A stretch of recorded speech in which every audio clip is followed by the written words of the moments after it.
প্রচণ্ড স্রোতের পানির তীব্রতা এত বেশি যে এখানে দাঁড়ানো সম্ভব হচ্ছে না। মূলত কারণ হলো বেড়ি না থাকার কারণে প্রতিটা মানুষের প্রজেক্টে পানি এভাবে ঢুকে গেছে, বাড়িতে ঢুকে গেছে, এলাকার প্রত্যেকটা জায়গাতে পানি ঢুকে গেছে। বেড়ি কমপ্লিট হচ্ছে না।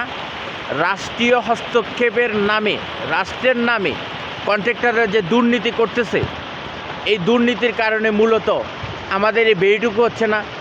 ৩১০০ কোটি টাকার যে বেড়ি, যে প্রকল্প, সেই প্রকল্প বাস্তবায়ন হচ্ছে না। একটাই সমস্যা, সেটা হলো কন্ট্রাক্টরদের গাফলতির কারণে।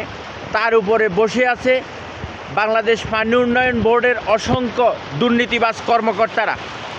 তাদের সহযোগিতায় এই পানি উন্নয়ন বোর্ডের বাঁধটুকু কমপ্লিট হচ্ছে না।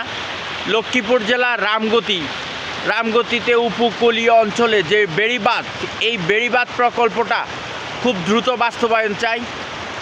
পানি উন্নয়ন বোর্ডের অসংখ্য কর্মকর্তা আছে যারা নিয়মিত এসে দেখভাল করছে না, এবং তারা মূলত এই নদীর কোনো কিছুই দেখে না। এই কারণে আমরা অনেকটুকু সমস্যার মধ্যে পড়ে আছি। আমাদের বাড়িঘরে পানি ঢুকে গেছে, প্রচুর পরিমাণ পানি, যার দরুনে আমরা বাধ্য হয়ে ভিডিও করলাম, এবং এই অংশের অনেকটুকু আমরা সমস্যার মধ্যে জর্জরিত আছি। প্রত্যেকটা বাড়িঘরে গরু, ছাগল, এমনকি গবাদি পশু সহকারে অনেক কিছু লালন পালন থেকে মানুষ বঞ্চিত হচ্ছে।